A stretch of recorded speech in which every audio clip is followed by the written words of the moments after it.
Te va, buenas noches, esto es Bienvenidos al Tren, estamos en vivo en la pantalla de Bravo TV, 20-30 pasaditas de un día muy especial para todos nosotros, sobre todo para quienes tenemos 50 años o más, porque hoy es 10 de diciembre. Claro, perdón, es cierto, si tenés más de 50 tal vez tengas algunas lagunas en la memoria y no te acuerdes. Y ahora que lo pienso, tal vez eso sea parte del problema. Bueno, retomo. El 10 de diciembre es especial porque un día como hoy, pero de hace 42 años, los argentinos volvimos a vivir en democracia. Fue el 10 de diciembre de 1983 cuando asumió la presidencia Raúl Alfonsín y también asumieron todos los diputados y senadores, todos los gobernadores e intendentes, todos los legisladores municipales y provinciales, todos elegidos en elecciones libres, sin proscripciones de ningún tipo. Hoy suena como lo más normal del mundo, pero ponete por un minuto en 1983. Y no hace falta que te subas el pantalón por arriba del ombligo ni que te peines como los ángeles de Charlie. Pensá, el país llevaba 5 décadas de golpes de Estado y democracias fallidas, represión, censuras. En ese contexto, el retorno de la democracia fue un hito fundacional. Y claro, 42 años después, parece un dato más de la historia. Para alguien de 16 años que vota según lo que le propone el algoritmo de TikTok, Alfonsín y San Martín son próceres de un pasado igual de lejano, pero hay diferencias. Y te voy a decir una. De San Martín no tenemos filmaciones ni videos. De Alfonsín, en cambio, sí, un montón. Mira este. Porque con la democracia no solo se vota, sino que también se come, se educa y se cura.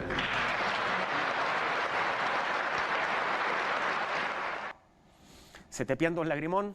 Bueno, es mejor eso antes de que te den ganas de patear el televisor y mandarme a scrollear los gatitos en Instagram, ¿no? Con la democracia se come, se cura y se educa. Esto lo dijo Raúl Alfonsín el 10 de diciembre de 1983 en el Congreso, cuando asumió como presidente, pero también lo dijo muchas veces antes durante su campaña presidencial. Alfonsín estaba convencido de eso y nos convenció a todos de que era posible. Y la verdad es que no parecía muy difícil hacer las 4 comidas diarias, curarte si estás enfermo, ir a la escuela y en una de esas a la universidad. Alfonsín no hablaba de viajar a la luna ni de llegar a Japón en 1 hora y media. Sin embargo, 42 años después, suena una utopía más lejana que la socialización de los medios de producción o un título de campeón para Gimnasia de Esgrima de La Plata. 42 años después, tenemos a la mitad del país en la pobreza, no tenemos Ministerio de Educación y reaparecen enfermedades que habían sido controladas como la tos convulsa, la hepatitis A o el sarampión. Y hay caída récord de vacunación obligatoria. 42 años después, con la democracia te enfermas, te embruteces y comes de vez en cuando, si comes. ¿Es culpa de Alfonsín? No creo, en todo caso, no solo suya. ¿Es culpa de la democracia?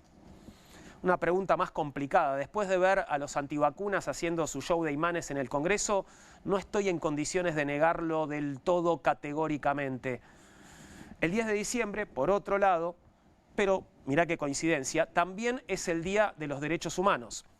No te estoy jodiendo, ya vamos a desarrollar el tema en este programa, pero básicamente el Día de los Derechos Humanos fue proclamado por la Asamblea General de las Naciones Unidas con el propósito de conmemorar la adopción de la Declaración Universal de los Derechos Humanos. ¿Y qué es la Declaración Universal de los Derechos Humanos? Es un documento que en sus 30 artículos menciona los derechos humanos considerados básicos e inviolables. ¿Querés que te lea cuáles son esos 30 derechos humanos básicos e inviolables? Spoiler, no querés. Si evitaste patear el televisor con las promesas de Alfonsín, ¿para qué voy a volver a despertar tu ira, no? A fin de cuentas, la democracia tiene más deudas con nosotros que Toto Caputo con... Después en un ratito lo podemos preguntar, pero creo que si sumamos la que viene hoy, Caputo ya la superó. Tenemos las efemérides y vayamos a los fundos de... Para repasar los temas del día, bienvenidos al tren, ya empezó y ya sabés, podés venir será bien, por supuesto. ¿Cómo estás, Poli? ¿Cómo Poli va? Sabatés. ¿Todo bien? ¿Vos? Bien, feliz. ¿Estás haciendo acción? De bueno, todo ya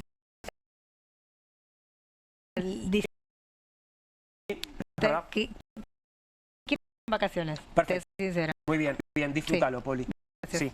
Muchas gracias. ¿Cómo estás, Nahuel? Bien, Nahuel bien. Sosa. Acá preparándome. Hoy tenemos un brindis de la carrera de... ¿Cómo es un brindis de sociólogo? De sociólogo, me imagino que igual se fuma también, hay mucho olor a se pucho. emborrachan, Claro. quieren justificar teorías borrachos porque las mejores teorías Sí. surgen así. No hay Uno ningún brinda por problema con el Durkheim, el humo. otro brinda por Marx, Ok. alguno más osado brinda por Perón. Sí, ahí se pueden agarrar a trompadas entre distintas líneas de la Puede sociología, haber tensión, puede haber Ok. violencia simbólica y violencia física.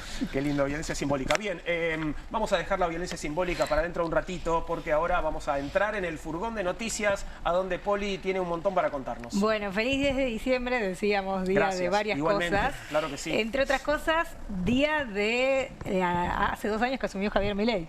Además, Bueno, sí. porque bueno, se da esta coincidencia, que creo que no es tal en realidad, ¿no? De que muchos 10 de diciembre, Día Internacional de los Derechos Humanos, fue el día de la asunción de presidentes. Exacto. Hubo alguno que no. Sí, el Néstor Kirchner, ¿no? Fue el 25 de mayo. Bueno, por todo lo que fue esa transición Lo presidencial. de Alfonsín fue una elección. Sí, exactamente, pero 10 de diciembre se supone que en general es la asunción presidencial y efectivamente lo fue así en el caso de Javier Milei, que hoy hace 2 años se ponía la banda presidencial y asumía como el primer presidente liberal libertario de la República Argentina. Bueno, algo que celebró en sus redes sociales no solo el propio Javier Milei, sino La Libertad Avanza. Y como a vos te gusta darte los gustos en vida, te traje Gracias, Poli. un pedacito del video que hizo conmemorativo este gobierno para celebrar. Ah, hicieron un video hoy. Sí, Ok. te lo quiero decir textual, la reconstrucción de la Argentina. Así lo Pero que ya llaman. la reconstruyeron. Bueno, 2 años del inicio de la Ok. reconstrucción de la Argentina, así lo celebraba La Libertad Avanza en sus redes sociales. Mirá. Hoy se cumplen 2 años desde que asumió el presidente Javier Milei y empezó una nueva era en la Argentina. ¡Viva la libertad, carajo! ¿Te acordás cómo vivíamos antes? Vivíamos en el caos. Milei prometió terminar con los piquetes y cumplió. Vivíamos con inflación y con déficit fiscal hace décadas. Milei ordenó la economía, aniquiló la inflación, logró superávit fiscal y abrió la Argentina al mundo. Más de la mitad de los argentinos vivían en la pobreza y con Milei más de 10 millones de argentinos dejaron de ser pobres. Teníamos un Estado gigante e ineficiente, pero Milei prometió motosierra y cumplió. ¡Afuera! Prometió que el que las hace, las paga. Y hoy tenemos el índice de homicidios más bajo de los últimos 25 años. Los gobiernos anteriores nos habían dejado indefensos. Hoy volvemos a poner el rol de la defensa de la patria en el lugar que se merece. Todavía falta mucho trabajo. Décadas de decadencia no se dan vuelta en 2 años.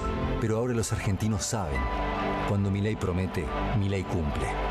Si logramos todo esto con tanto viento en contra, imagínate lo que podemos hacer con viento a favor.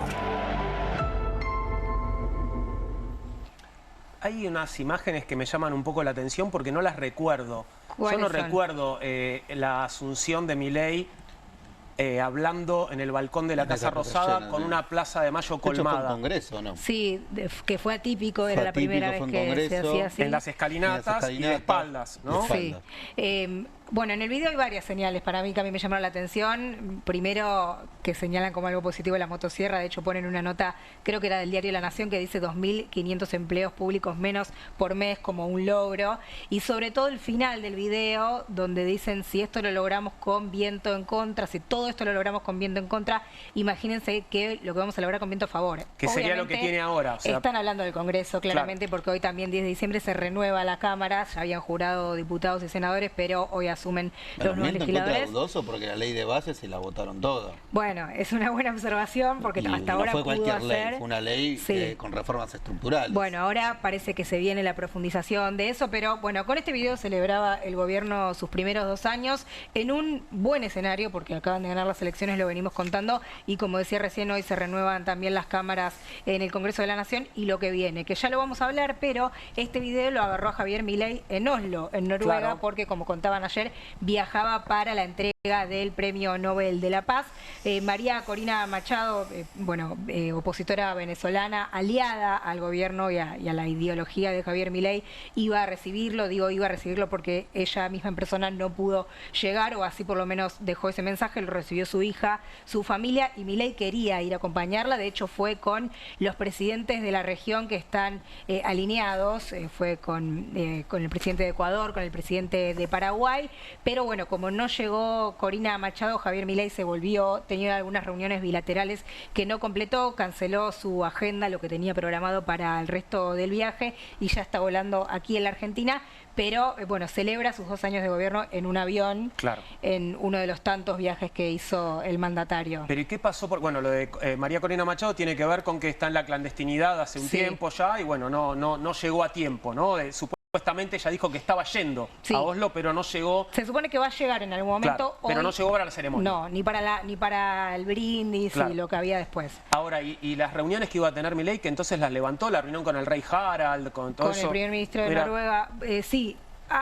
Es una buena pregunta, hay algunas especulaciones de por qué está volando Javier Milei más temprano, por qué no completó su agenda, y mucho tiene que ver con la reforma laboral, vamos a decir que tiene que ver eso, pero recordemos que, y paso al Congreso, porque la reforma laboral se iba a presentar ayer fue 9, ¿no? Sí, ayer. No se presentó, recordemos, se filtró un borrador el día 5, que lo filtraron también desde el PRO a varios colegas de la prensa y a otros legisladores y legisladoras de la oposición en el Congreso. Bueno, ahí no se sabía si era el borrador correcto, no se sabe todavía si el borrador que vimos casi todos y todas es el correcto. Se iba a presentar ayer, no se presentó, se iba a presentar hoy, no se presentó, y ahora parece que se presenta una vez que Javier Milei llegue al país, por eso quiere llegar lo más rápido posible. Es una de las versiones que se hablaban hoy por la tarde para contar por qué el presidente viajó más antes, y bueno, sería que la excusa es que quiere presentar la reforma laboral cuando él esté acá. O sea, quiere estar presente en el momento de la presentación. De que ingrese por, lo que pueda llegar a despertar, y además porque es muy importante para el gobierno esta reforma. Como decía, hoy no solo se renueva el Congreso, sino que además empiezan las sesiones extraordinarias que se van a llevar a cabo hasta el 30 de este mes. Lo primero que se va a tratar de aprobar por parte del gobierno es el presupuesto, el primer presupuesto de estos 2 años de gestión de la era Milei, porque recordemos que hasta ahora no lo hubo, y después el énfasis está puesto en la reforma laboral, que entraría por el Senado, por la Cámara Alta, todo un dato, porque habla de la fortaleza que tiene el gobierno en esa Cámara. Y decía, hay varios borradores dando vueltas, no se sabe todavía bien cuál es la reforma, si bien Adorni dijo que ya está cerrada y que no se le van a hacer modificaciones, pero se espera que no sea muy progresiva para los trabajadores. Por eso tenemos para compartir el fragmento de una de las interlocuciones de uno de los cosecretarios de la CGT, Jorge Sola, el secretario general del Sindicato del Seguro, que hoy hablaba más temprano y hablaba de qué camino podría tener, ya no parlamentario, sino judicial, esta reforma, si se aprobara tal como se cree que va a ser. Esto decía, mira.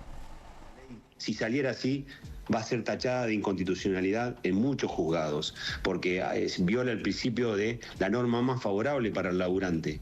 Los que saben de derecho saben que lo primero que tiene que suceder para que un juez pueda llegar a una conclusión, que ante la duda, el principio más favorable tiene que favorecer al trabajador. Esto lo sacan, esto es inconstitucional, va en contra del artículo 14 bis. El derecho a la huelga reglamentan actividades esenciales que el derecho internacional no permite y que la propia Constitución tampoco. ¿Ustedes van a reclamar la inconstitucionalidad concretamente en caso de que se apruebe?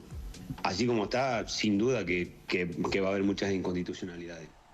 Bueno, la pelota, si eso sucede, va a pasar a la justicia, sí, ¿no? Igual falta la instancia anterior, que a mí yo veo y digo, todavía debería poder pelearse en el Congreso. Claro. Sería importante que ya no estemos pensando en la instancia posterior, pero también de eso se está ocupando la CGT, porque hoy, hace un rato, terminó una reunión con, sobre todo senadores, hubo algunos diputados, sobre todo los diputados y diputadas sindicales del bloque de Unión por la Patria, y la CGT, estuvieron los 3 cosecretarios, y estuvo Gerardo Martínez. ¿Por qué Gerardo Martínez? Porque integra el Consejo de Mayo, claro, que ayer presentó el informe final con los lineamientos generales, no los detalles de las reformas, sino los lineamientos generales de los puntos firmados en el Pacto de Mayo. Bueno, Gerardo Martínez se sumó por ese motivo a la reunión con los senadores para tratar de delinear esto, la estrategia previa a que llegue a tener que declararse inconstitucional, ¿no? Una posición muy incómoda, ¿no?, la de Gerardo Martínez, porque forma parte de ese consejo que está enviando un proyecto que seguramente no satisface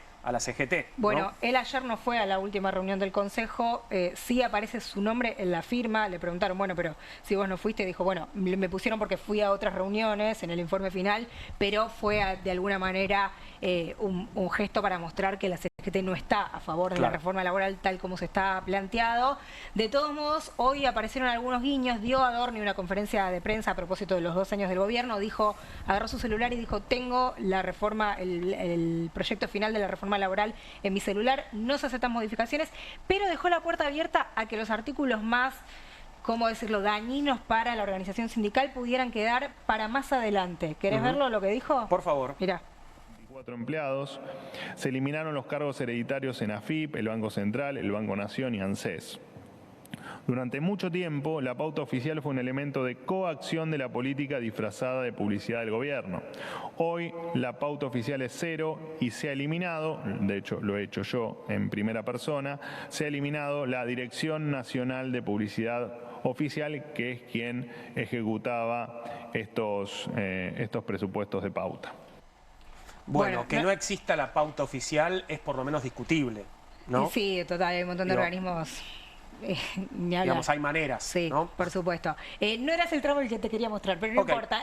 Había una parte donde Adorni dice que sobre todo todo lo que tiene que ver con los aportes obligatorios para las organizaciones sindicales podría quedar para una segunda ley. Eso es lo que quería mostrar, que es llamativo porque algunos lo leyeron como algún tipo de guiño a la CGT de yo te quito los capítulos o los artículos más que te atacan directamente para que vos me votes la reforma de alguna manera. Bueno, vamos a ver qué pasa de todos modos, pero fue algo que llamó la atención en las últimas horas. Daría la sensación que tanto con esto como con lo que se filtró con la reforma educativa, que está tomando mucho la temperatura de la social, ¿no? Porque también uno lo puede ver de una hipótesis dentro del conflicto social, más allá del plano del Congreso. Hago esto para no generar un escenario conflictivo en estos meses, y en todo caso, si se aprueba, y ya con un backup más, con un oxígeno más, voy por un escenario más conflictivo. Sí, bueno, voy administrando el daño a los trabajadores. Exactamente. Bueno, hoy hubo, está bueno que me digas eso, hoy hubo bastante calle, jubilados, trabajadores del Garraham, organizaciones por la discapacidad, marchando, pidiéndole al Congreso que revierta la no aplicación de las leyes que ya están aprobadas y que no se están cumpliendo. Y cierro con un pequeño datito económico. Mañana se conoce el dato de inflación nacional, pero hoy ya se conoció el previo, que es el de la ciudad de Buenos Aires. Lo contamos porque suele anticipar. No es necesariamente así, pero suele anticipar. El nacional, quiero decir, 2,4 fue la suba mensual, se aceleró un poco, 2,2 había sido el anterior, 28,3 suma el acumulado anual en estos primeros 11 meses, y ahí vemos, bueno, algunos ítems que movieron para arriba este índice. Mañana, como decía, el INDEC da a conocer el nacional. Recordemos que el de octubre fue 2,3, bueno, hay algunas encuestadoras privadas que lo dan un poquito más alto, 2,5, pero no vamos a especular. Sí podría haber una pequeña suba, pero en el orden del 2%, así que mañana sabremos a las 4 de la tarde. Lo charlarán. Estaba viendo cómo se cortó ahí, volví a poner la plaquita un segundo, por favor, porque mirá cómo se corta... Recreación y cultura. Recreación y cultura, no sabemos dónde termina. Sí, yo lo sé, pero no se ve porque está muy alto, que es el 4%. Un montón. Es lo que, de hecho, es lo que movió para arriba, bueno. ¿Pero qué pasó? ¿Qué aumentó? ¿Las entradas para los conciertos? Sí, bueno, es un poco estacional ese ítem. Sí, es lo que movió, está muy bien el señalamiento, es lo que movió del 2,2 del mes pasado al 2,4 de este mes. Bueno, veremos qué da mañana entonces la nacional. Claro que sí. Bueno, vamos a seguir hablando de economía, no necesariamente de inflación, pero podemos aprovechar tal vez y preguntarle un poquito también a Martín Wasserman, que es doctor en Historia de la Universidad de Buenos Aires, investiga sobre la historia del crédito, las prácticas financieras, la gestión de los recursos fiscales y los problemas monetarios en el Río de la Plata. Una visita oportuna ahora que el gobierno está intentando reingresar al mercado de capitales. Gracias por venir, Martín. ¿Cómo estás? Gracias a ustedes. Nuevamente bien, por suerte. Qué bueno. Bueno, antes que nada, digo, ¿qué te parece sobre el número de inflación del mes? ¿Cómo lo ves? ¿Te parece que el nacional dará parecido? Bueno, estoy más acostumbrado a estudiar el pasado que el futuro, pero como decíamos en la otra vuelta, siempre conocer un poco la historia en el largo plazo permite ir avisorando un poco cómo se puede ir moviendo la coyuntura, ¿no? Entonces, es un contexto en el que la economía argentina se encuentra muy expuesta a una serie de variables que no controla. Entonces, hay una serie de elementos que no son predecibles porque estamos expuestos a coyunturas externas, a variables, a shocks externos que son absolutamente ajenos a la capacidad de este gobierno, de cualquiera, de poder gestionarlos, con lo cual hay un margen de incertidumbre que de alguna manera persiste, ¿no? Esto me hizo acordar igual otra de las falsedades que había en el video de festejo de los 2 años del gobierno de Milei: aniquiló la inflación. Bueno, la bajó sensiblemente, pero me parece que aniquilada... Bueno, aniquiló los salarios. Bueno, esa parte no la pusieron, claro, esa parte no la pusieron, pero aniquiló la inflación con una inflación de arriba del 2% por mes. Bueno, esto en otro tiempo a Patricia Bullrich la habría indignado y mucho, ¿no? De hecho, así era, ¿no? Cuando presentaba el índice Congreso. Pero vamos al tema del que vamos a hablar con Martín, que es justamente el manejo de la deuda de la administración de Javier Milei, o en particular de Toto Caputo, que va por más. ¿Logrará Argentina reingresar al mercado de capitales en las condiciones deseables, en todo caso? A ver, recién ustedes mencionaban el tópico inflacionario. Sostener la inflación controlada a expensas de una recesión económica es un punto de equilibrio que quizás no sea demasiado complejo lograr, ¿no? Más complejo sería disminuir la inflación sosteniendo tasas de crecimiento económico considerable. Dicho esto, acceder a los mercados de capitales puede ser complejo con ciertas condiciones y no tanto con otras. Hay un elemento que no es menor, y es que el gobierno efectivamente está accediendo a recursos por la vía crediticia de una manera que en principio pareciera ser muy favorable, es decir, a bajo costo, bajas tasas de interés, un cupón accesible. Se negoció bastante cerca del valor nominal ese cupón. Y esto de alguna manera es demostrado como una suerte de logro político, porque se ha accedido a recursos no por la vía compulsiva, que sería la vía fiscal, sino por la vía crediticia, que estaría en principio siendo una suerte de comodín para demostrar la solvencia fiscal, la solvencia presupuestaria, la solvencia financiera del gobierno, ¿no?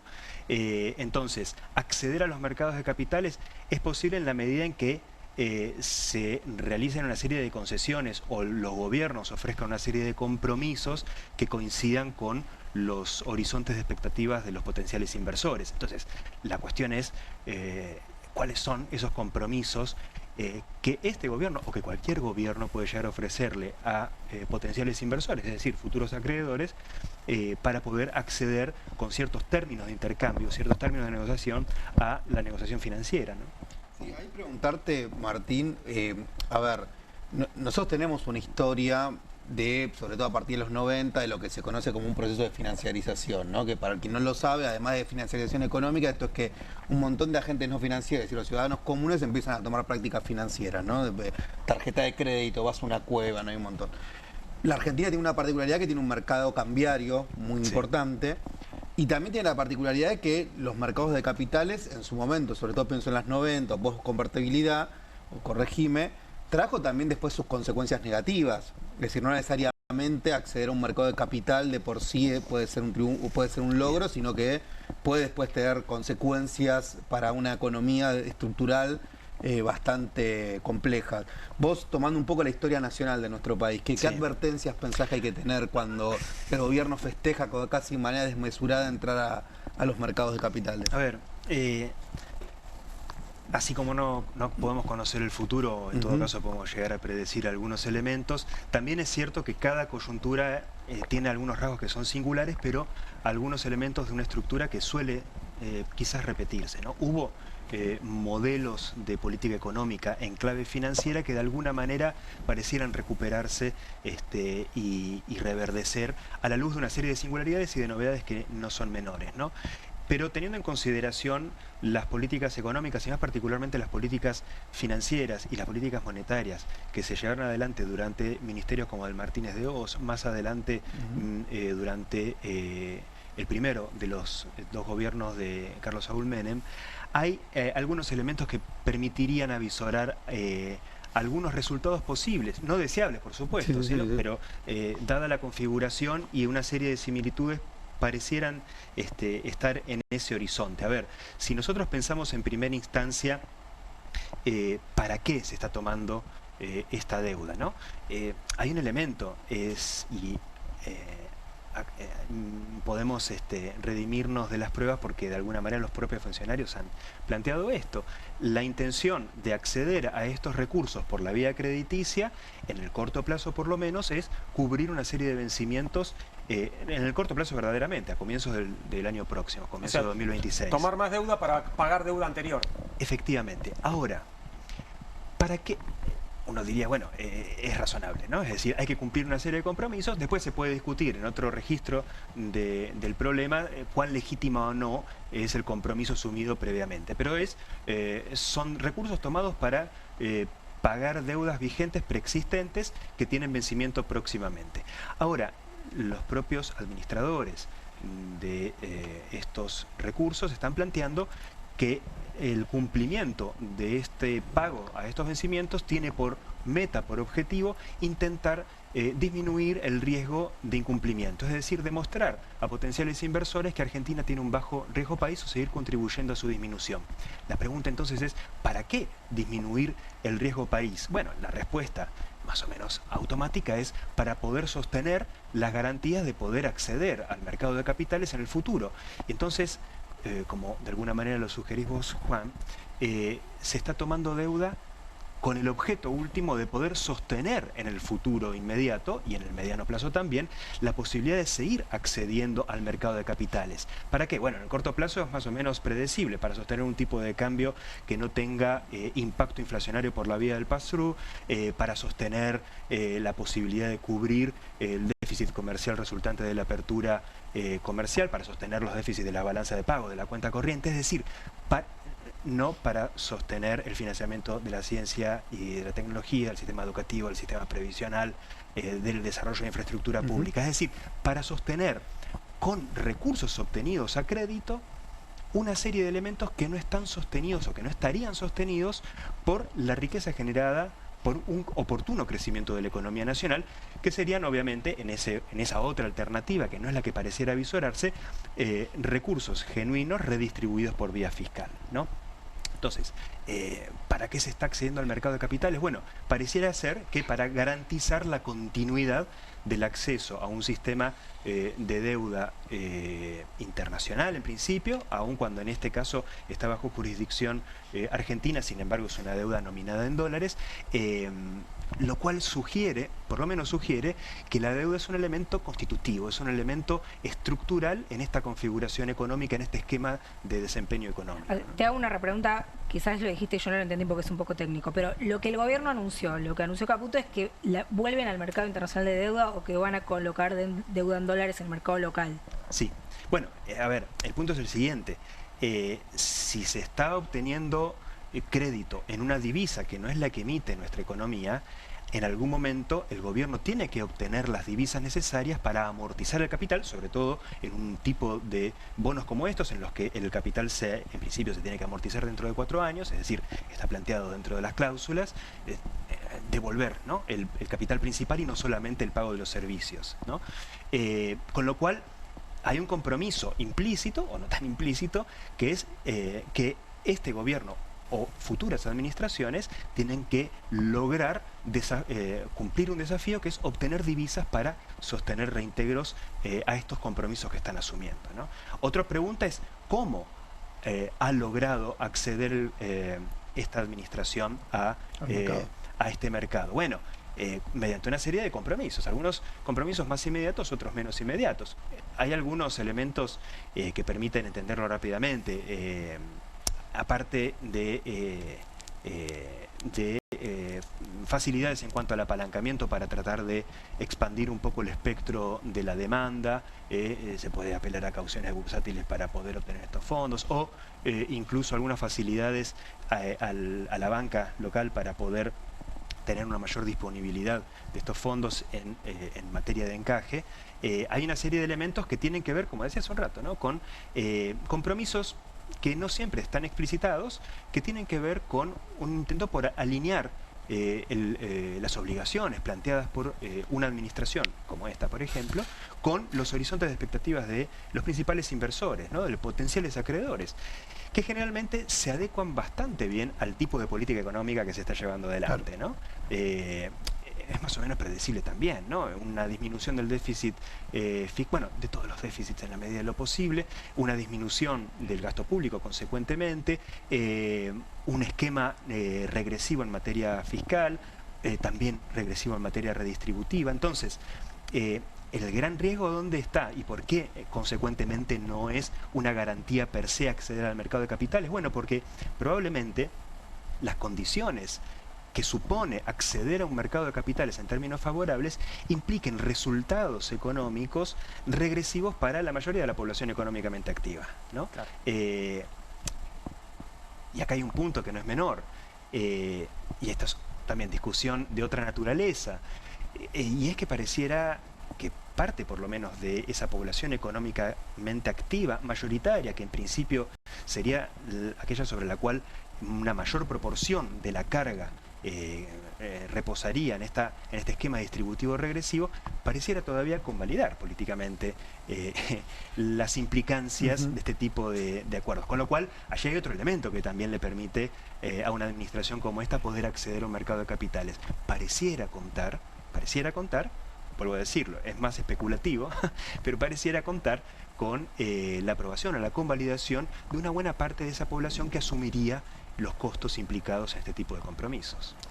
Ahora, traté de seguir tu hilo, no es fácil, ¿no? Digo, si uno no es especialista como vos, pero me falta una parte en esto de que parece ser como entrar, bueno, ya estamos adentro, una especie como de espiral ascendente de deuda, pero falta la parte en la que el gobierno acumula esas divisas para poder pagar después, si te sigo bien, además de los servicios, el capital, ¿no? La pregunta, Juan, es si se supone en este tipo de configuraciones de política económica la existencia de una acumulación de esas divisas.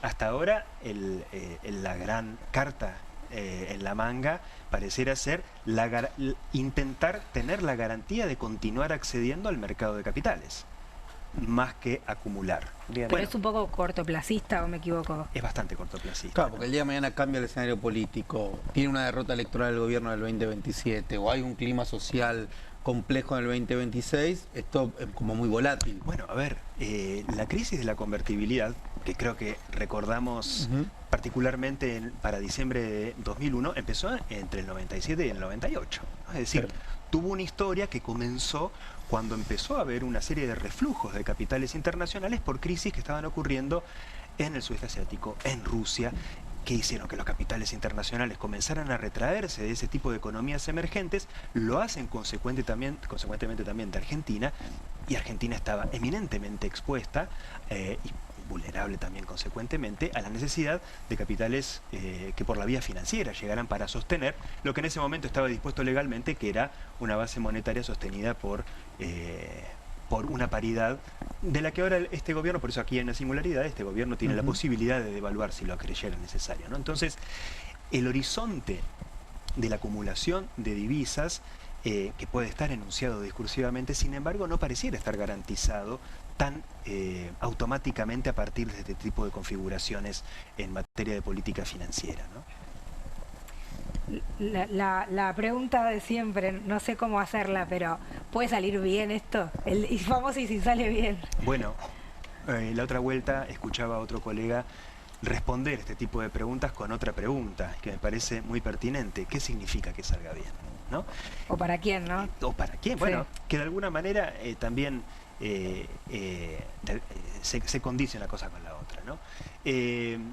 A ver, el sector financiero claramente encuentra muchas ventajas, y esto es razonable, ¿no? Tampoco hay que demonizar a los sectores económicos porque tienen sus propios intereses y son coherentes consigo mismos. Aquí no se trata necesariamente de demonizar a tal o cual sector, o ni siquiera tampoco demonizar los mecanismos del endeudamiento, del acceso al crédito, porque en última instancia depende de cómo se sitúen en un contexto políticamente más amplio. Ahora, ojalá salga bien para la mayoría de la población.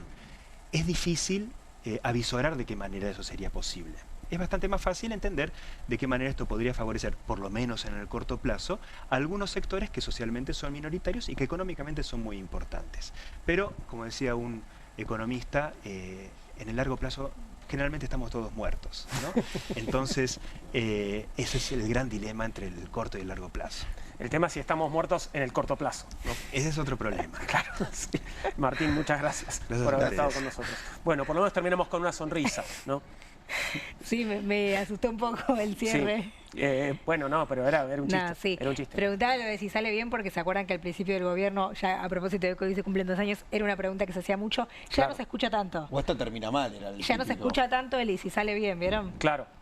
Ni los propios La pregunta, digamos, trolls que del es gobierno. sí, una pregunta igual que no venía en general digamos, de adherentes al gobierno, ¿no? Bueno, o en las gente, redes gente sí. en la duda. En ¿o las no? redes decían, como ustedes pronostican que esto va a salir mal y si sale bien, ya creo que son muy pocos los que se animan a hacerse siquiera esa pregunta, ¿no? Efectivamente. Bien, vamos a pasar a otro tema ahora, porque no solamente se renueva el Congreso de la Nación, también se renuevan las legislaturas y vamos a hablar en particular de la renovación de la legislatura de la ciudad de Buenos Aires y tenemos a un flamante legislador porteño que es Alejandro Pitu Salvatierra. Bienvenido, Pitu, ¿cómo andás? ¿Todo bien? Hola Juan, ¿cómo estás? Buenas noches. Buenas noches, gracias por venir. No, por favor, gracias por invitarme. Bueno, ¿ya arrancó? ¿Ya te sentaste? ¿O todavía no? Ayer, sí, ayer.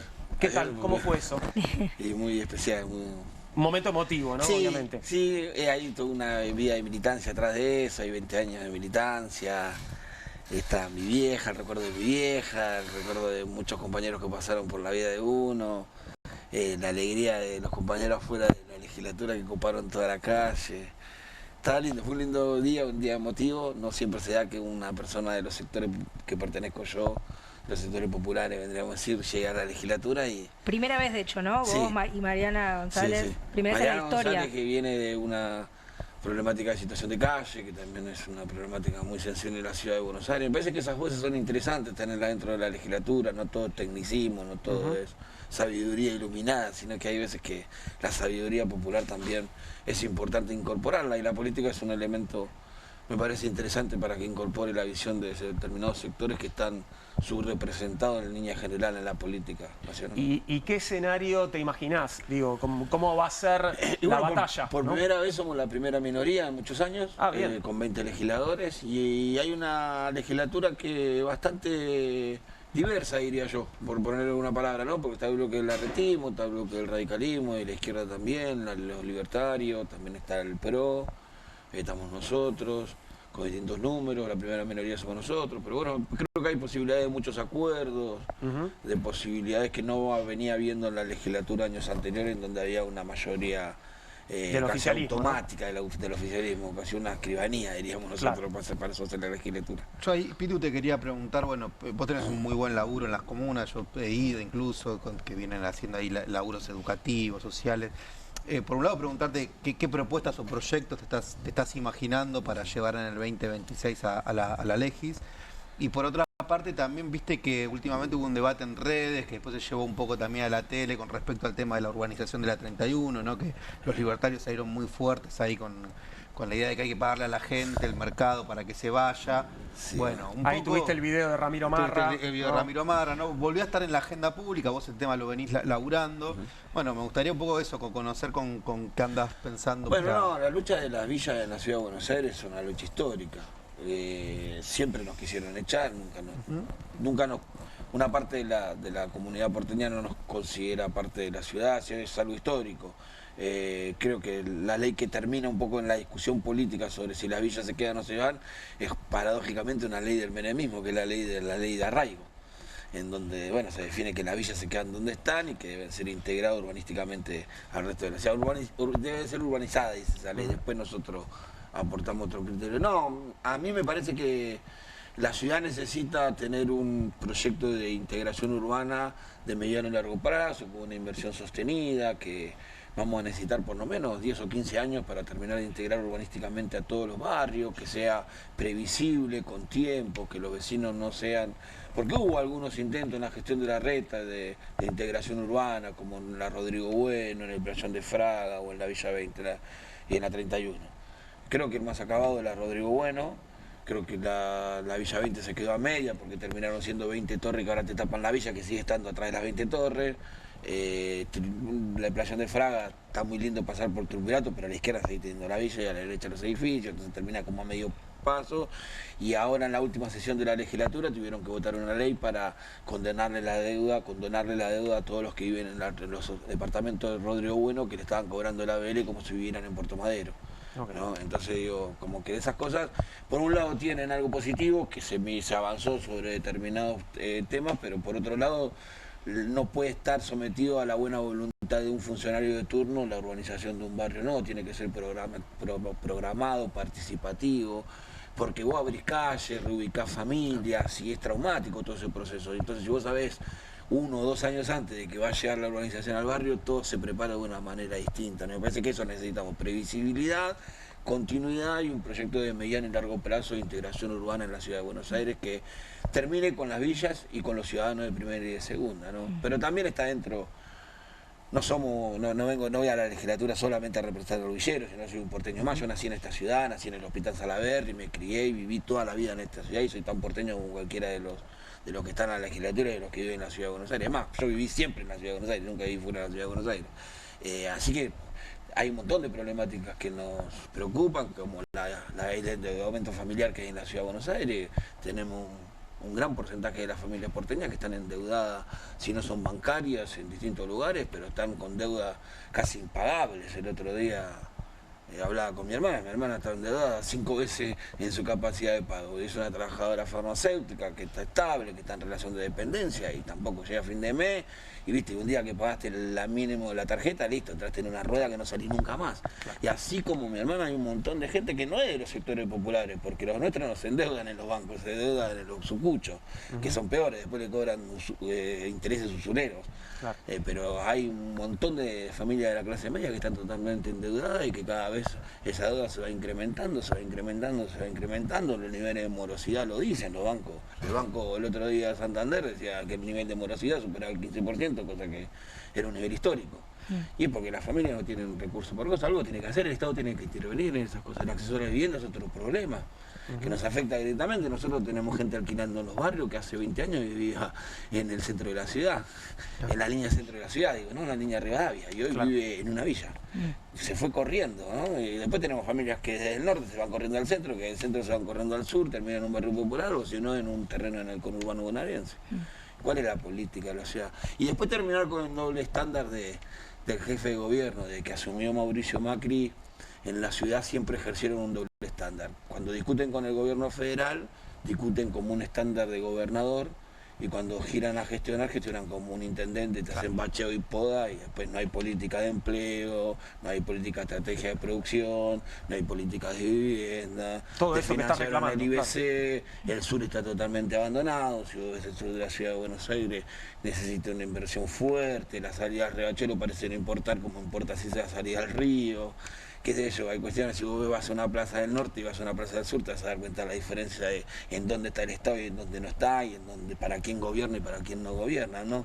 Y me parece que el sur de la ciudad de Buenos Aires tiene unas problemáticas uniformes desde Lugano hasta Pompeya, pasando por Barraca, La Boca, pasando por Flores, por Bajo Flores, ¿no? Por la punta de Bajo Flores, por Soldati, por Lugano, por Riachuelo, todos sectores que tienen una uniformidad en la problemática, falta de infraestructura, de presencia del Estado, inseguridad, falta de acceso a la vivienda, abandono en los barrios populares, abandono en los complejos habitacionales, un riachuelo que nunca termina siendo algo potable o posible para la ciudad o que genere algún dinamismo. El desfinanciamiento hacia el año que viene en el presupuesto marca que esto es una política que va a continuar. La obra más importante en el sur, paradójicamente, es la reconstrucción de la autopista, del autódromo. Para que venga una Fórmula 1, sí, no sé si es lo que más nos importa en Lugano. Está en el medio de Lugano, enfrente de Lugano y la verdad que no tengo nada contra los fierreros, pero generan un quilombo a las 9 de la mañana y un ruido que no se puede ni dormir. Yo vivo a 20 cuadras en la villa y de mi casa se escucha. Me imagino que los vecinos de Lugano y Negocio se envolverlo. Habría que pensar en reubicar ese autódromo en todo caso. Y quieren gastar no sé cuántos miles de millones de dólares en ese autódromo, como si la ciudad no tuviera ningún problema que resolver, y acabo de enumerar varios problemas. Y hablando de, bueno, felicitaciones primero, una alegría que estés en la legislatura, Pitu. ¿Cómo está el PRO en la ciudad? ¿Se lo comió la Libertad Avanza porque gobiernan? Está intentando sobrevivir, creo yo. Creo que está intentando sobrevivir con distintas estrategias. Me parece que una estrategia, creo que al principio fue mostrar mano dura, acoplarse a la crueldad bajo el paraguas de la crueldad del gobierno nacional, avanzar sobre los recicladores. Secuestraron una cantidad de carros impresionante en estos últimos tiempos, sobre los vendedores ambulantes. Todos hemos visto videos donde se le tira café, factura a la gente que está tratando de subsistir, porque es desconocer el contexto en el que está pasando esto, en donde la empresa cierra, el consumo cae, los salarios no llegan a fin de mes, y vos agarrás a un tipo que está vendiendo café, le tira el café a la cosa. Primero la crueldad, después un intento que hubo de Jorge Macri de salir a hablar con los vecinos, y vimos ahí el video del bochorno de lo que es, porque cuando le dicen la verdad reaccionan de esa manera violenta que reaccionan. Están buscando la manera de subsistir y de sobrevivir. En la legislatura todavía tienen una representatividad importante, pero necesitan tejer acuerdos para llegar a mayoría, porque si no, no le alcanza. Claro, todos dicen, podría ser el último gobierno del PRO después de... Y es muy probable, y más si sigue acoplándose a la línea del gobierno nacional y replicando en la ciudad todas las políticas nacionales. Y eso abre una oportunidad para la oposición, la situación que hoy es por la patria. Sí, abre una posibilidad, pero nosotros no nos alcanza solo. Sabemos que coincidimos con algunos compañeros, con los dos legisladores de la izquierda, muchos coincidimos, muchos puntos. Bueno, lo que el radicalismo, lo que la que son permeables, podemos tejer algunos puentes, en algunas cosas seguramente demos acuerdo y en otras no. Y bueno, ahí está la habilidad de la política, de poder tejer acuerdos, y para eso estamos, venimos acá a eso, a mostrarnos también abiertos a posibilidades de acuerdos. ¿Cómo te imaginas que jugará el larretismo? Porque es un poco como, bueno, una especie de novedad, ¿no? Separada del PRO. Si tengo que llegar hasta ahora, jugar los propios intereses del larretismo, va a tratar de ser un bloque independiente y jugar, en algunas ocasiones lo vamos a encontrar jugando con el PRO, porque no dejan de ser una extensión del PRO, o personas que hasta hace poco militaban dentro de ese espacio, y en otros momentos lo vamos a encontrar quizás más cerca de nosotros con alguna propuesta. ¿Y los libertarios? ¿Qué onda? Y ahí, bueno, yo creo que ellos van a intentar ir hacia el 2027 construyendo una buena candidatura a la jefatura de gobierno. Pareciera ser que Patricia Bullrich se lleva todos los premios, ¿no? Sacó el 50% de los votos en la ciudad de Buenos Aires. Claro. Habría que va a ser la candidata a vencer, ¿no? En el 2027. Creo que va a ser la candidata a vencer, y creo que se debería armar un gran acuerdo contra la derecha nefasta, que viene a llevarse puestos los derechos de todos los argentinos. Me parece que las fuerzas políticas opositoras tienen que ser opositoras. Por lo menos en la ciudad de Buenos Aires, porque después no pasa en ningún lado. Ahí te pregunto también por la cuestión, sobre todo ahora que se está discutiendo reforma laboral, trabajo y producción en la ciudad, es decir, en el sentido de prácticamente esta es una ciudad que es una de las que tiene más superávit, y sin embargo no hay una política para pymes. A los trabajadores de la economía popular, que representan más de un tercio de la ciudad, no hay una política de crédito. Entonces, un poco mechando la cuestión nacional con la cuestión local, bueno, ¿cómo estás viendo hoy, cómo te parece que desde la oposición se debería plantear un esquema de protección de derechos en términos laborales, en términos de incentivar ciertas dinámicas que hoy están quedando cada vez pareciera más atrasadas? A mí me parece que tenemos que volver a valorizar el contrato electoral. No podemos nosotros ser elegidos con una idea, con un discurso, y después a los 2 días de sentarnos en una banca, pasarnos a otro bloque, de repente olvidarnos nuestras ideas, nos dejamos los valores ahí escondidos en un cajón. Parece que hay que volver a recuperar eso, el valor de la palabra, de la sinceridad. A mí me eligieron para algo, yo mañana no puedo salir votando, bueno, vamos a hacer torre en Ciudad Oculta. Sería una estupidez de mi parte.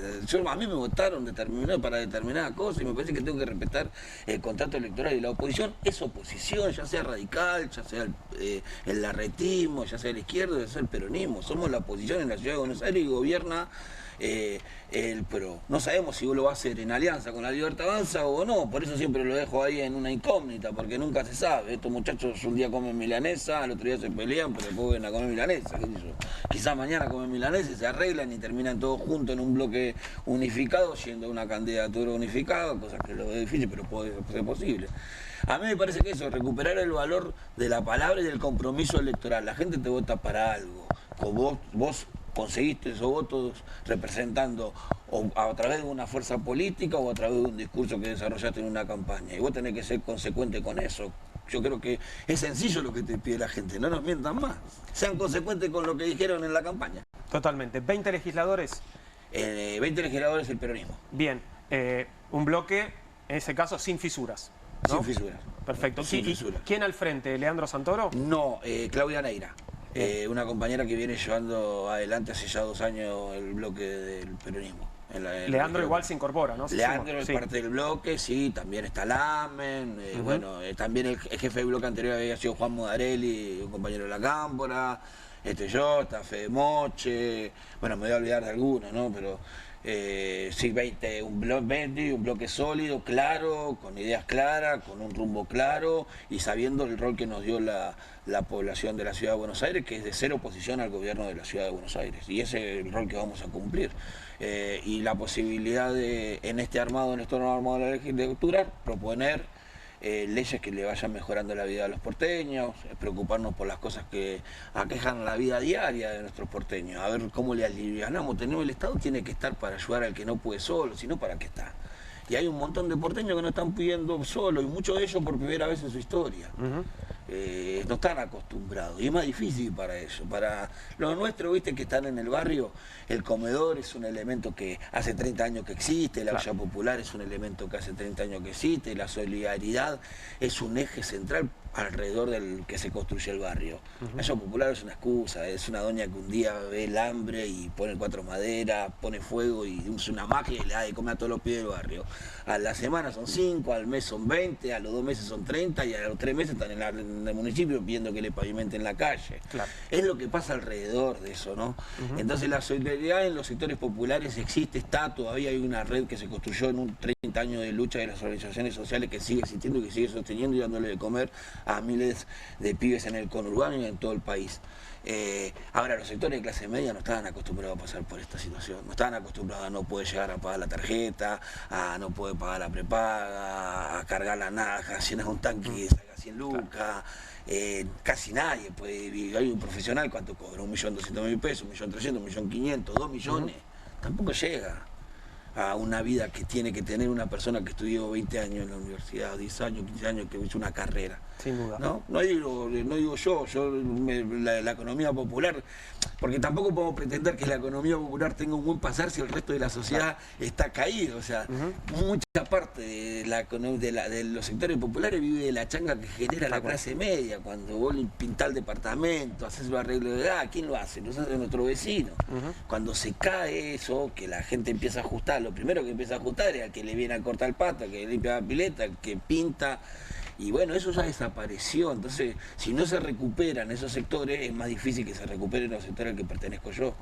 Y tú, que te vaya muy bien. Bueno, mucha suerte en esta gestión, por supuesto, los vamos a estar viendo. Sí, cuando guste. Muchísimas gracias. Gracias. Pitu Salvatierra estuvo con nosotros. Una muy pequeña pausa y continuamos con Bienvenidos al Tren. Estaremos hablando del Día de los Derechos Humanos, estaremos hablando de una marcha que va a llevarse adelante mañana y parece un tema que no tiene nada que ver y tal vez no tenga nada que ver. Vamos a hablar también de las vacaciones que se vienen y de destinos turísticos en la costa atlántica y cómo se están preparando. En un ratito nada más. Quédate ahí que ya venimos con Bienvenidos al Tren.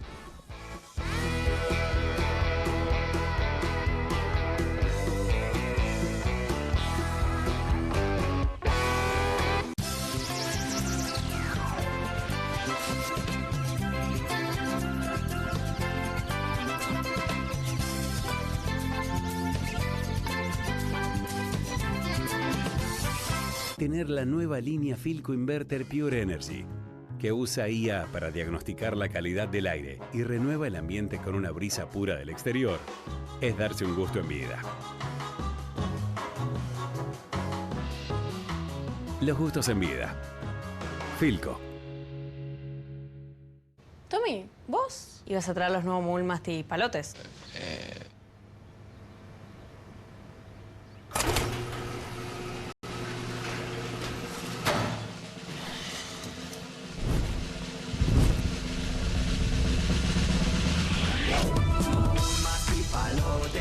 Masticables y frutales, no vas a querer compartirlos, no vas a poder esconderlos. Proba los nuevos caramelos masticables de Mogul, también en su versión Extreme. Cueste lo que cueste. El primer streaming de Perfil.com, conducido por Román Iuch junto al Doc Juan Herbela, los periodistas Marcelo Mármol Moura y Lucas Buceta. Información deportiva, opinión y análisis. Cueste lo que cueste. De lunes a viernes, a las 10 horas, por Bravo TV. Emprendidos, con la conducción de Ornella Flench. Historias de emprendedores en primera persona. Consejos prácticos para alcanzar sus metas. Emprendidos, de lunes a viernes a las 12 horas por Bravo TV. QR, con la conducción de Paulo Caruso y gran equipo. La síntesis del día para un público que valora el periodismo crítico. QR, de lunes a viernes a las 22 por Bravo TV. Bienvenido a todo Latinoamérica. Caras TV llegó a DirecTV, el canal de las celebridades. Entretenimiento exclusivo las 24 horas del día. Más Caras, con la conducción de Héctor Maugeri. Red Carpet, Caras News, Caras Realeza, Caras Fashion, Caras TV. Llegó a DirecTV. Contenidos exclusivos para toda Latinoamérica. Presentamos el School Master Pro, la afeitadora para hombres de cabezal doble. El School Master Pro tiene dos lados para darte dos tipos de afeitadora en una sola. De un lado, una afeitadora para barba y cuerpo, con cuchillas cerámicas de precisión diseñadas para el mejor resultado. Del otro, hay una micro cuchilla giratoria de acero inoxidable que te da la terminación ideal. Su diseño ergonómico tiene un mango antideslizante que funciona seco o mojado y se carga con USB para darte hasta 2 horas de funcionamiento. Tiene luces LED duales para que puedas ver cada detalle. Recorta los costados y dale forma a tu barba. Todo esto sin irritación, lastimaduras o pelos encarnados. La banda del lado cerámico tiene 4 posiciones para que elijas el largo perfecto para tu barba. Y para una piel suave, la cuchilla microfina del lado de terminación te da la afeitada más al ras posible. Y en las áreas delicadas o sensibles, School Master Pro te cuida incluso ahí abajo. Eso me gusta. School Master Pro es la solución definitiva para todo el cuerpo. Llama ahora o entra a nuestro sitio web para conseguir el combo completo de School Master Pro a un super precio. Pero si lo pedís hoy, vas a recibir un descuento especial. Tenés el combo completo por un precio increíble. Llama ya. Escanea el QR, ingresá a nuestra página web o llama al teléfono en pantalla. No demores más, descubrí los productos más novedosos y exclusivos en tvcompras.com. No pierdas tiempo, aprovecha esta oferta y obtén este fantástico producto de TV Compras. Llama ya. Con Telecentro, esta Navidad se aburre el que quiere. Regala el Deco 4K con tecnología Android TV más internet 1000 megas. Y ahora además, sumale un joystick para disfrutar los juegos del Deco. Pedilo ahora y recibite de Papá Noel con Telecentro. Telecentro, conectando con vos.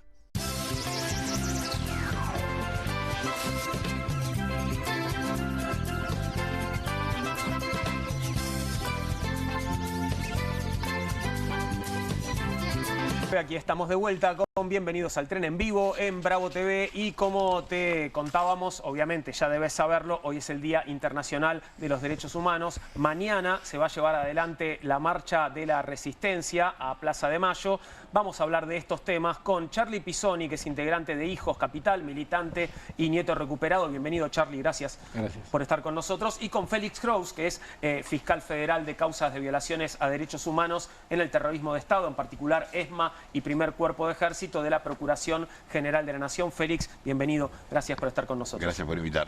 Bueno, ¿cómo se vive este 10 de diciembre en particular en relación, bueno, a todos los que ustedes han vivido antes, ¿no? El 10 de diciembre de 2025, ¿qué trae? ¿Qué connotación tiene?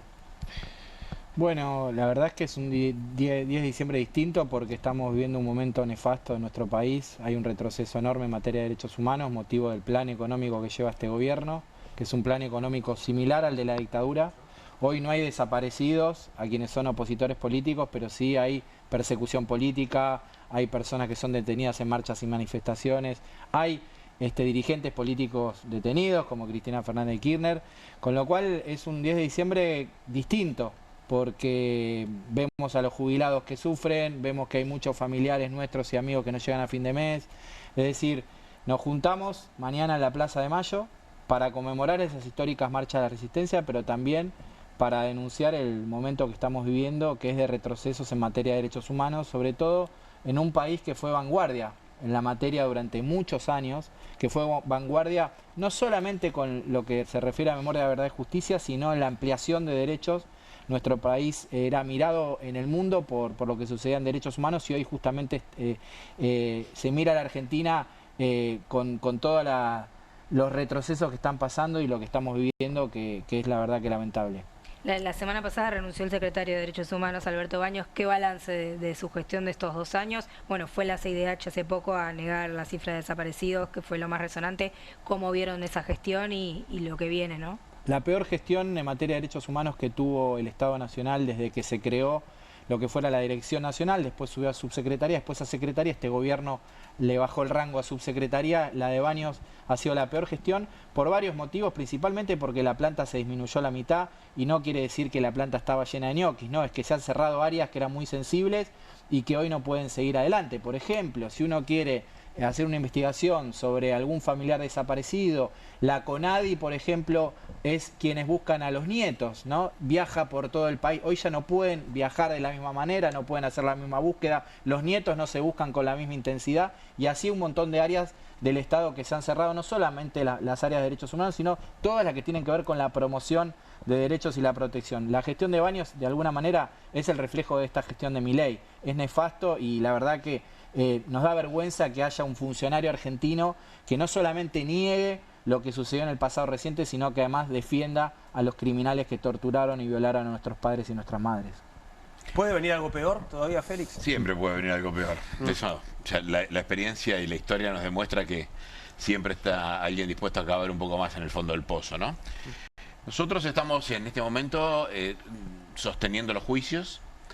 En la fase estrictamente judicial no ha habido alteraciones significativas. Hay algunos, siempre uno mira con más suspicacia algunos fallos que no nos satisfacen por el contexto, como bien señala Charlie. Pero la verdad que las deficiencias venían de antes, las que siguen existiendo. Pero sí es cierto que el Poder Ejecutivo, él acaba de dar un ejemplo, está dinamitando muchos abastecedores de insumos de los juicios. El caso concreto de los archivos del Ministerio de Defensa, que tenía un equipo de búsqueda, que era una suerte de equipo proactivo que hacía un trabajo muy importante para los fiscales, porque los archivos de las Fuerzas Armadas son gigantes, nosotros no conocemos ni su lógica, ni su organización, ni inclusive a veces el lenguaje. Hay expertos que estaban trabajando en eso. Creo que llegaron un poco tarde porque buena parte del material fue relevado, muy especialmente la búsqueda de hoy jóvenes que no tienen su identidad restituida. Ahí hubo una política coordinada entre el Ministerio de Defensa y el Ministerio de Seguridad, hoy de Seguridad Nacional, significativamente, en el cual se dejó de enviar información a la CONADI y se disolvió la unidad de investigación de la CONADI. Esto sí es una política que produce daños en cuanto, inclusive a las personas que buscan su identidad por su propia voluntad, no por acción del propio Estado. Porque bueno, hay que tener documentación para hacer la búsqueda, que tiene bueno ya patrones y determinadas formas. Así que desde la Fiscalía nosotros tenemos una política de sostenimiento muy férreo de los juicios, no vemos déficit notorios en el Poder Judicial, pero sí notamos que hay una política ya es una política de Estado por la impunidad. A mí me gusta llamarlo de este modo. Yo denuncié hace unas semanas al secretario general del Estado Mayor de la Armada por destrucción de prueba, una destrucción frustrada por una medida cautelar, pero que se enmarca en esta sucesión de hechos, el vaciamiento del Archivo Nacional por la Memoria, la pérdida de muchas facultades que tenía. Eso, hay un acervo inerte, sin personal que trabaje sobre ese magma de información. Yo creo que hay una política mucho más inteligente que la del macrismo, o por lo menos mucho más activa que la del macrismo, para deshistorizar y para romper los resortes del Estado que trabajan contra la impunidad. Sí, ahí justo hace un tiempo acá en el programa entrevistábamos a Pilar Calveiro y recuperamos esta idea de bueno, la memoria como un ejercicio, ¿no? Como una memoria que puede ser resistente o funcional al poder, esta idea de bueno, memorias que se disputan, ¿no? ¿Cómo ven ustedes lo que el gobierno llama batalla cultural, que en realidad es un término gramsciano, es un poco feo dárselo a la derecha, pero si uno tiene que decir, no importa, dar esa batalla por las memorias, en un contexto que es muy distinto al de los 90, tal vez, en su momento hijos haciendo scratch, o sea, ¿cómo se imaginan que en estos próximos años, o por dónde creen que deberían pasar ese tipo de batallas, sobre todo de cara al debate público, frente a una sociedad que por un lado sigue, más allá de lo que haga el gobierno, valorando los derechos humanos, pero también es cierto, y sobre todo uno lo ve en las capas más jóvenes, que hay como una forma de percibir distinto que amerita ser atendido. Bueno, muy interesante la pregunta porque es evidente que se rompió una polea de transmisión en algún lado, ¿no? Y creo que de alguna manera el haber tenido un Estado que haya tomado las banderas de los organismos de derechos humanos y las haya hecho políticas públicas, de alguna manera hizo que nosotros también, entre comillas, descansáramos en que, bueno, había un Ministerio de Educación que hablaba de la Noche de los Lápices, que hablaba del 24 de marzo, había una Secretaría de Derechos Humanos que impulsaba programas de memoria. Entonces, creo que de alguna manera ese status quo en el que se transformaron esas políticas hizo que desde un sector de los pibes, de los jóvenes, lo vieran como estudiar Roca, estudiar San Martín, estudiar la Noche de los Lápices, es lo mismo, no sé qué pasa. Bueno, se rompió una polea, hay que buscar, ¿no? Ahí qué es lo que pasó. Una de las tareas del Movimiento de Derechos Humanos nuestro para continuar la lucha de las madres y las abuelas es continuar esa transmisión. Nosotros seguimos dando charlas en escuelas como dábamos hace 30 años y tenemos que seguir dando esa batalla porque evidentemente hoy la estamos perdiendo o estamos perdiendo un sector que muchas veces se movilizaba o se ingresaba a la política principalmente por derechos humanos, ¿no? Veían la Noche de los Lápices en la escuela secundaria, te movilizabas a la primera marcha, te motivaba la política, ¿no? Y hoy creo que eso se rompió. Es una tarea fundamental que tenemos que recobrar. Yo que tengo algunos años más que Charlie, viví ya ese apagón, digamos, de esta aparente derrota definitiva en la batalla cultural después de la ley de obediencia de vida, punto final y los indultos.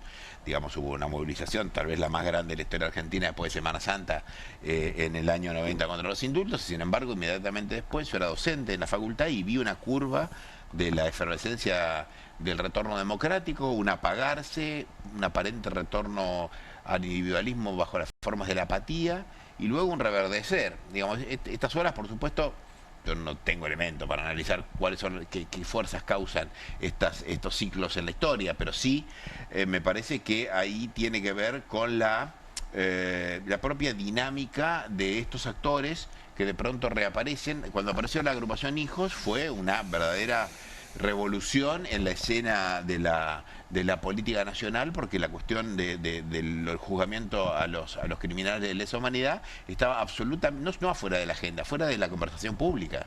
Parecía una quimera o una utopía y vinieron los adolescentes a recordar que estábamos caminando entre canallas, entre criminales y sobre la basura.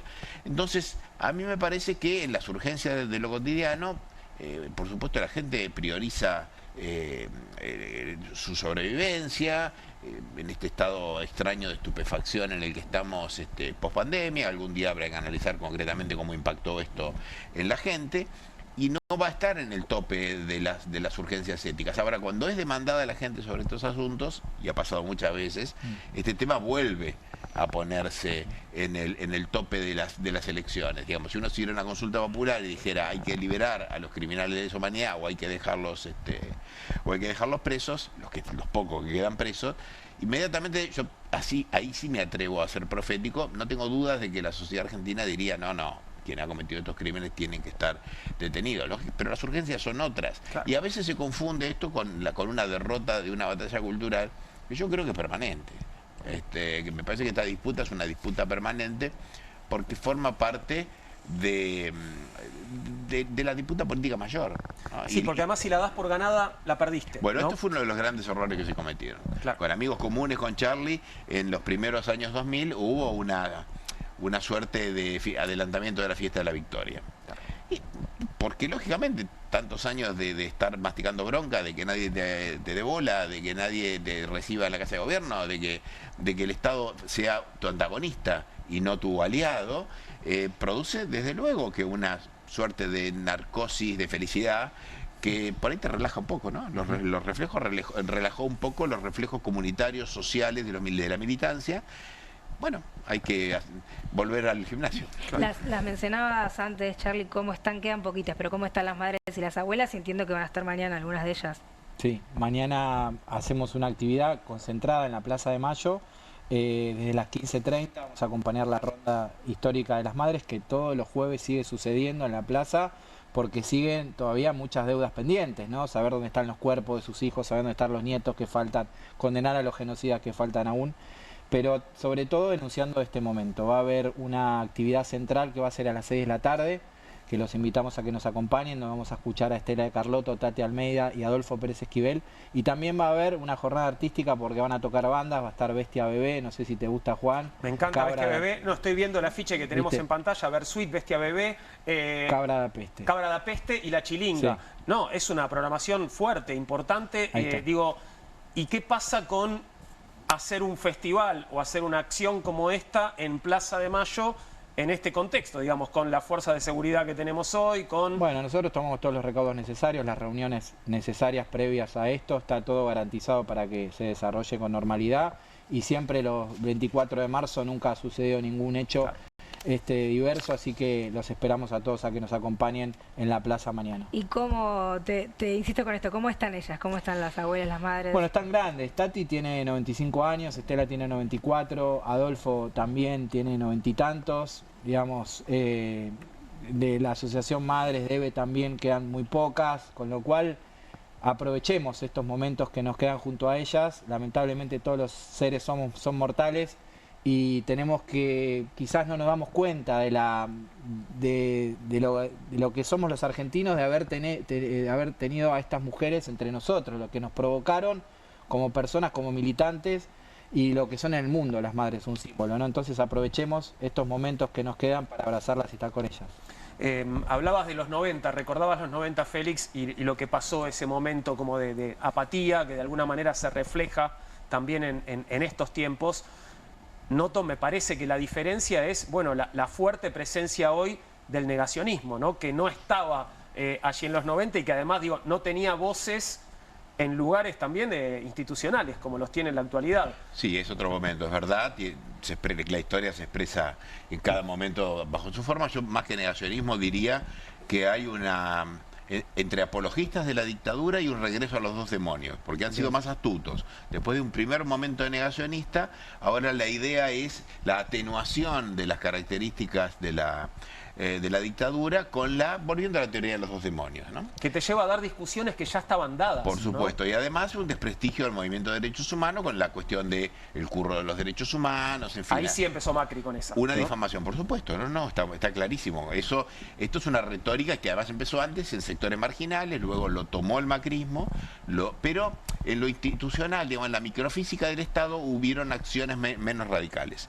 Acá lo que vemos es que este discurso es un poco errático, pero sin embargo se expresa en la destrucción de esas instancias del Estado. Por eso yo creo que, y es una invitación, una convocatoria, que los abogados, los estudiantes avanzados de abogacía, los jóvenes militantes, estudiantes de sociología, cientistas políticos, en fin, hay un deber del estudio del Estado, porque no alcanza ni con la movilización ni con la consigna, que es imprescindible, pero no alcanza porque después, cuando hay que gestionar en los momentos que el viento no está totalmente de frente, el trasvasamiento de la militancia a la acción, de la gestión inteligente, astuta, es un desafío específico.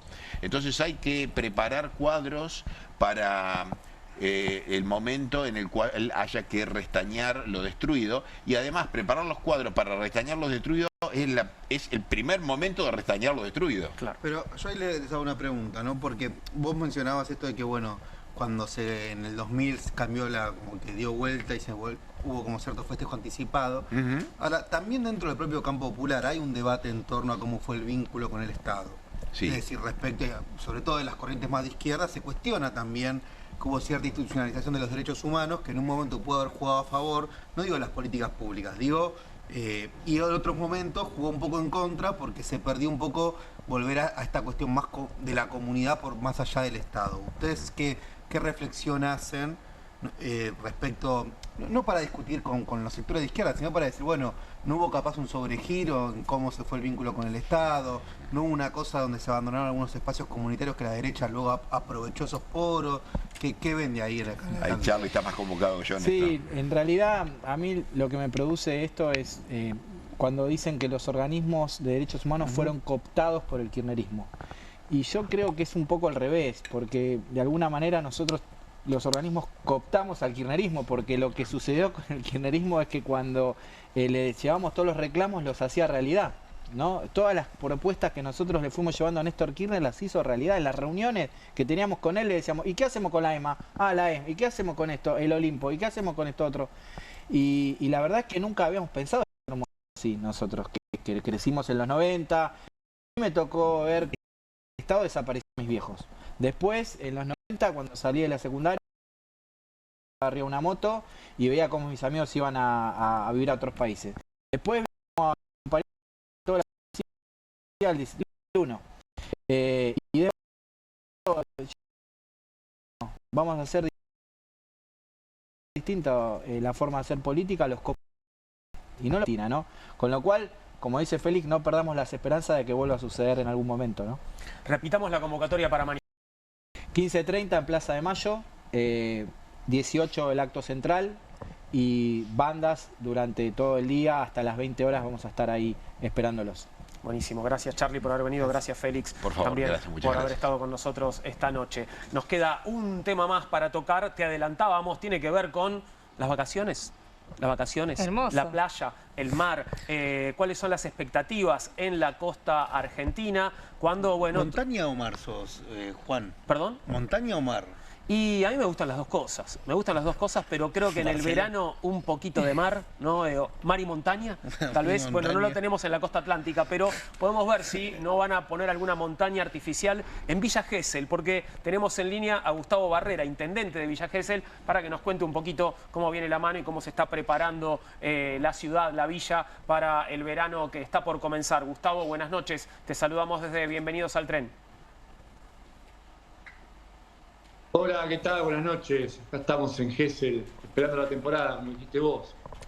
¿Y cómo está la cosa? ¿Cómo se está preparando Gesell y qué expectativa tienen? Porque la competencia, entiendo, con tal vez centros turísticos del exterior, con este dólar barato, puede ser fuerte, ¿no? Sí, la verdad que sí que nos complica el dólar barato. Obviamente nosotros nos preparamos de la mejor manera, desde lo público y lo privado, hablando con los prestadores, con los empresarios, hoteleros, gastronómicos, para tener precios competitivos. Tuvimos un buen fin de semana en noviembre, este último, bueno, no se repitió.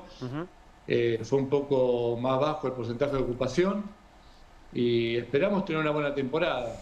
Sabemos que va a ser complejo, los niveles de reserva no son los óptimos, pero en este marco vamos a hacer todo lo posible para atraer a la mayor cantidad de turistas.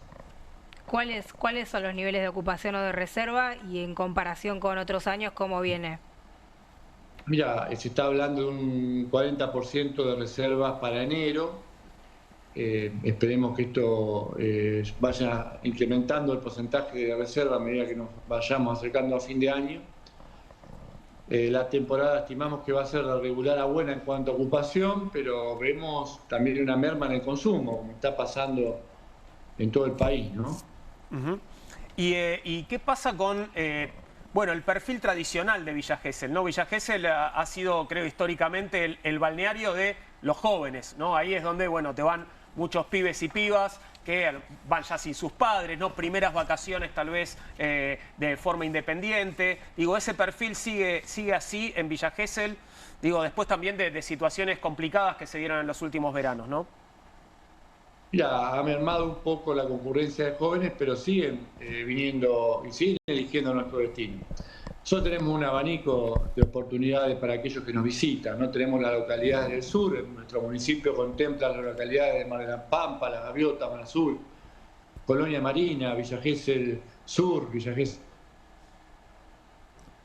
Centro, Villa Gesell. Y después también una variedad de precios en alquileres y en hoteles, dependiendo si está cerca del mar o se va alejando, y también pasa en la gastronomía.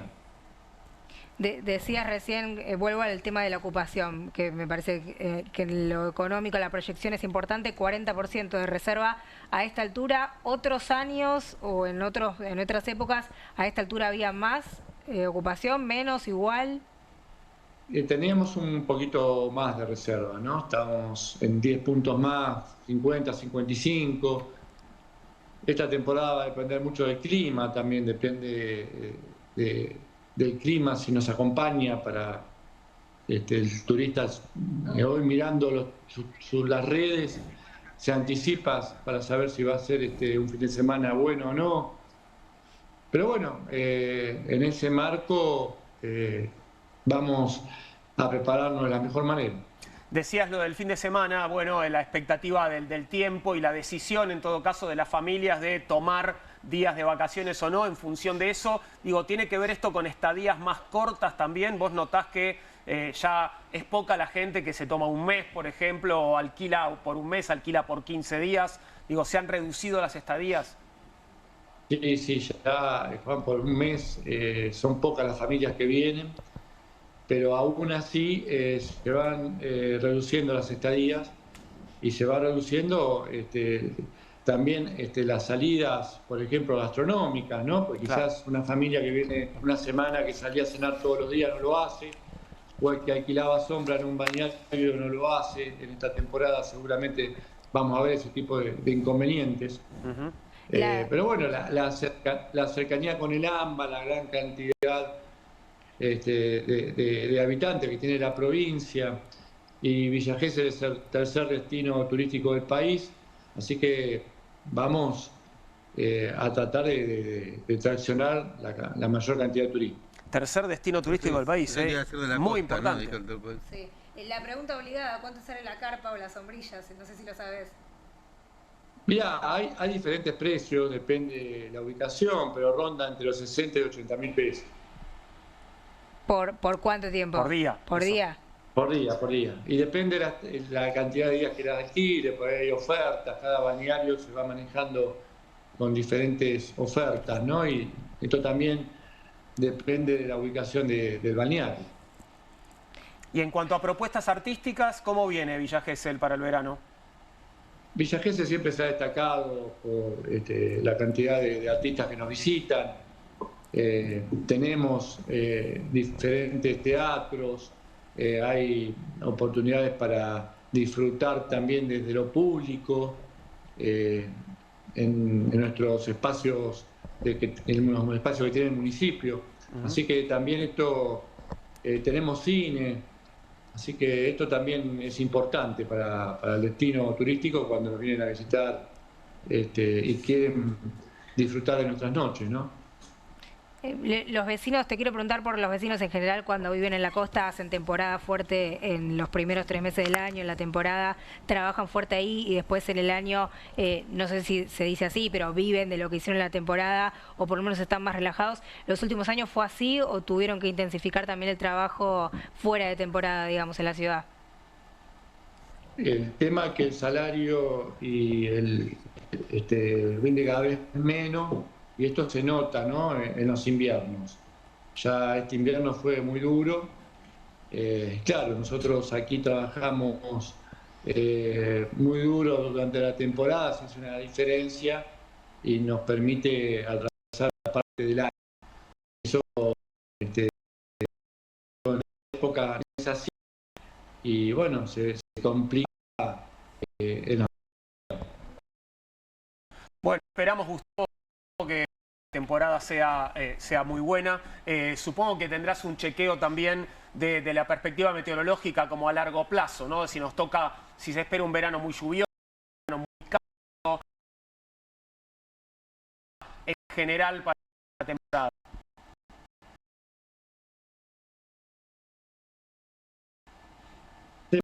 Un verano tan lluvioso y con buen clima. Esperemos que sí. Claro que sí. Bueno, así esperemos que... Bueno, lo Villa Gesell es el balneario que se recomienda de amigo a amigo para venir a disfrutar de nuestras playas, nuestros bosques, nuestra gastronomía. Claro que sí. Vamos a estar por ahí. ¿No que vamos a estar por ahí? Estoy para ir a Gesell. Yo era muy de ir a Gesell en mi adolescencia. Vamos para allá, Gustavo. Muchas gracias. Un abrazo grande. Que tengas buena noche. Bueno, un abrazo. Gracias. Hasta luego. Hasta luego.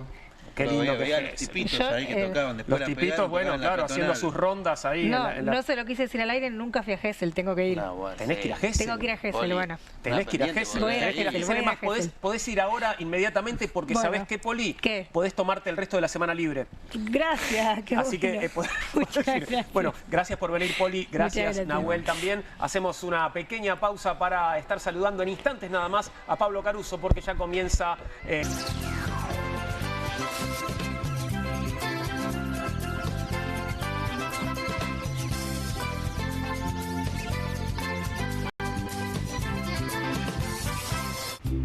Las casas usan diferentes perfumes. Eligen oler a café en la mañana, a veces a ropa recién lavada y otras a madera. Pero cuando quieren oler a limpio, eligen Prosenex. Sentí el perfume de la limpieza. Prosenex, limpieza que se siente. Hay casa, hay freezer, hay helado, hay chocolinas, hay dulce de leche, hay helado chocotorta. Hay casa, hay freezer y tus chocolates y golosinas favoritas hechas helado. Cueste lo que cueste. El primer streaming de Perfil.com, conducido por Román Uch junto al Doc Juan Heruela, los periodistas Marcelo Mármol Moura y Lucas Buceta. Información deportiva, opinión y análisis. Cueste lo que cueste. De lunes a viernes, a las 10 horas, por Bravo TV. Emprendido. Conducción de Ornella Fletch. Historias de primera persona. Consejos prácticos.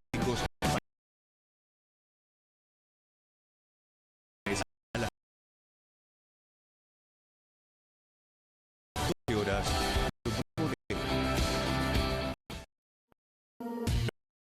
Con la conducción de Pablo Equipo. La síntesis del día para un público que valora el periodismo crítico. QR de Sabines a las 22 por Bravo TV. Bienvenido a todo Latinoamérica. El canal Caras, con la conducción de Héctor Maugeri. Red Carpet, Caras News, contenidos exclusivos para toda Latinoamérica. ¡Viva la libertad, carajo! ¡Viva la libertad, carajo! Si no se grita viva la libertad humildemente, no se grita viva la libertad. Si no se grita viva la libertad riendo, no se grita viva la libertad. Prepárate porque la vas a pasar mal, porque te voy a pegar un baile morboso. No vas a saber ni dónde estás parado. Si no se grita viva la libertad con amor, no se grita viva la libertad. Al zurdo de mierda no le podés dar ni un milímetro. Vosotros, hijos de los hijos, gritáis con desprecio, con rabia, con odio, viva la libertad. Por eso, no gritáis viva la libertad. La libertad no se construye desde el odio, se construye desde el respeto. Suscríbete a Perfil en mi.perfil.com. Tener la nueva línea Philco Inverter Pure Energy, que usa IA para diagnosticar la calidad del aire y renueva el ambiente con una brisa pura del exterior, es darse un gusto en vida. Los gustos en vida. Philco. Eternity, fábrica de pizza. El horno pizzero de granito que prepara las pizzas más ricas del mundo sobre piedra verdadera. Simplemente encendelo y listo. Hace pizzas buenísimas, con doble mozzarella, horneadas a la piedra en minutos. El secreto reside en su zona dual de calor controlado que rápidamente calienta la placa de piedra cerámica hasta 400 grados mientras derrite el queso y hace una masa crocante. Así podrás hacer pizza a la piedra como los profesionales en solo minutos. Agrega tus ingredientes favoritos a cualquier masa de pizza y tendrás tu pizza gourmet con Eternity Fábrica de Pizza. Podés crear tus pizzas favoritas en familia y hasta podrás ver cómo crecen a través del visor. De masa fina o de molde, tus pizzas saldrán como te gusten y en minutos. Este horno de piedra prepara incluso pizzas congeladas en mucho menos tiempo. También podrás hacer una pizza dulce increíble. Además, no gastarás gas, leña ni carbón. Eternity Fábrica de Pizza es eléctrico. Enchufalo y llévala con vos. Eternity Fábrica de Pizza por un precio promocional. Además, profesionales tus pizzas. Para que hagas la mejor pizza a la piedra del mundo y de un modo increíblemente rápido. Escanea el QR a nuestra web o no demores más. Productos más exclusivos en TV Com.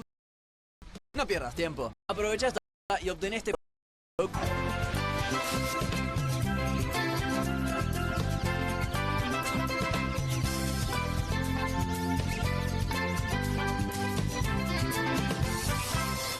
Aquí finaliza el horario de protección al... Buenas noches. Muy bien, gracias. Bueno, me alegro mucho. Estoy hablando de mañana. Quiero que sepas. Anticipadamente, me pasa lo mismo, pero ¿sabes qué? ¿Qué? Siento que cuando te extraño voy a disfrutar. ¿Me entendés? O sea, bueno, es como esa frase de Cerati, 3 canciones tristes para... Bueno, es esa idea. Está bien. ¿Entendés? Bueno. ¿Lo hago, no? Sí. Ok, perfecto. Sí. ¿Vos querés Qué profundo. que empiece tu programa? Me encantaría. ¿Hay algún problema? No, ninguno. Tengo solución. En el bolsillo. No, pero ¿qué va a hacer? Pero es la simpleza, Okay. ¿no? Sí. Lo profundo de la simpleza, Juan. Sí, la verdad que sí. Las cosas simples de la vida. Prepárate Me dan ganas de darte una galletita sin sal. Sí. Prepárate para mañana.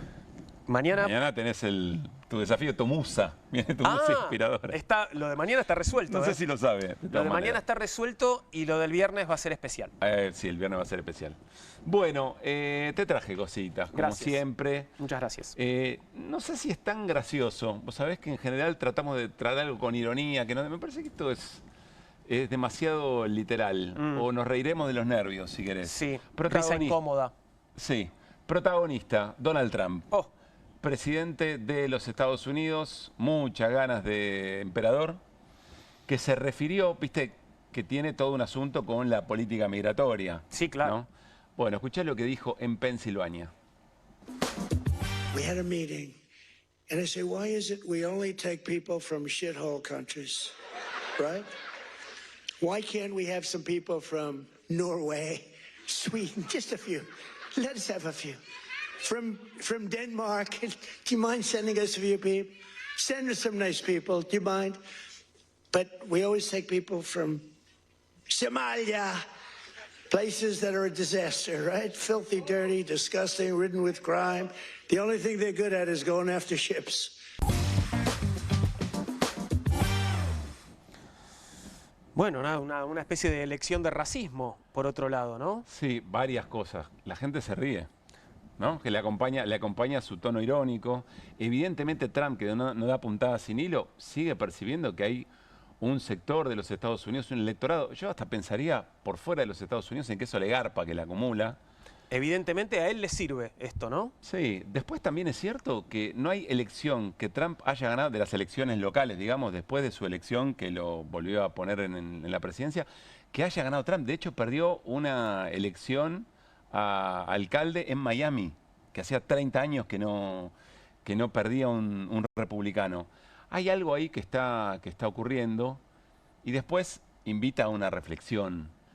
Hay algunos lugares donde se va discutiendo, ¿no? Impuestos a los súper ricos, distribuir de otra manera la riqueza. Hoy hablaba con alguien que decía, si pudieran entender que si lograran mejorar las condiciones de los países en los que efectivamente las personas migran porque buscan un lugar mejor para vivir, no es que graciosamente van al destierro, seguramente habría menos problemas incluso para los Estados Unidos. Y al revés, cuanto más se empeoran las condiciones de esos países por acciones de países o de presidentes como Trump, mayor va a ser la presión migratoria hacia los Estados Unidos. Pero bueno, qué decir, estoy hablando demasiado en serio, ¿no? No, tal vez, bueno, una opción es entender eso, la otra es preferir que se mueran, que desaparezcan, ¿no?